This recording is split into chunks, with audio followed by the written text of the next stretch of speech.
Chers concitoyens, bonjour. La critique est toujours plus facile que de trouver des solutions viables et pérennes. Aujourd'hui, on va parler des innovations en termes de nouvelles énergies. L'eau chaude pour le chauffage et le sanitaire a un très gros impact sur la consommation d'énergie domestique et elle pèse lourd sur nos factures. Il y a eu via le Grenelle de l'environnement une incitation à changer d'équipement de chauffage pour intégrer les granulés de bois dans les nouvelles chaudières.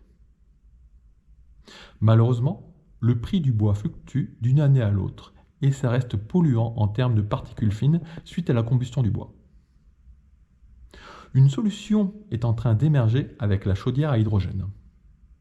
Avant de parler de cet appareil, je tiens à vous dire que je suis contre l'utilisation de l'hydrogène dans les véhicules.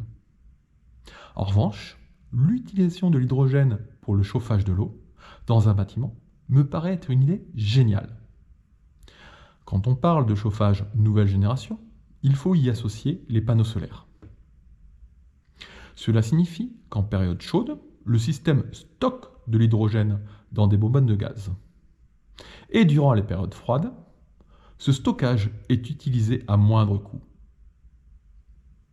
Les chaudières à hydrogène sont sécurisées, stables et compatibles avec les systèmes déjà existants.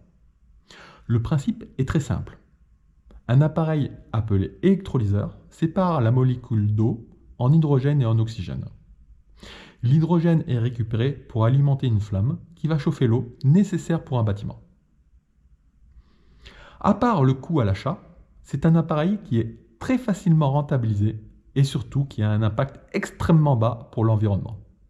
A priori, d'ici 3 à 5 ans, on devrait voir ce genre d'appareil sur le marché des chaudières. Un autre sujet qui m'a interpellé, c'est celui de l'énergie osmotique.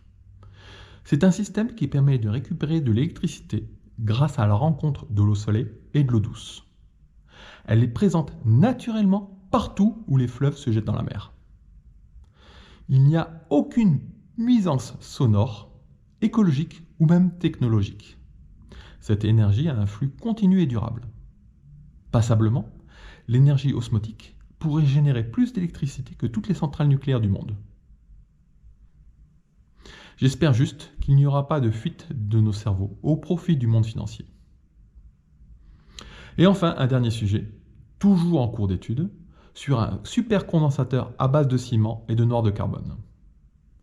Imaginez une maison autosuffisante en énergie ou encore une voiture électrique qui se recharge en roulant sur une route spéciale. Tout n'est pas noir autour de nous. Il existe une multitude de possibilités. C'est juste à nous de faire attention, de s'adapter et de trouver les bonnes solutions. Je vous laisse regarder les liens associés à ces nouvelles technologies.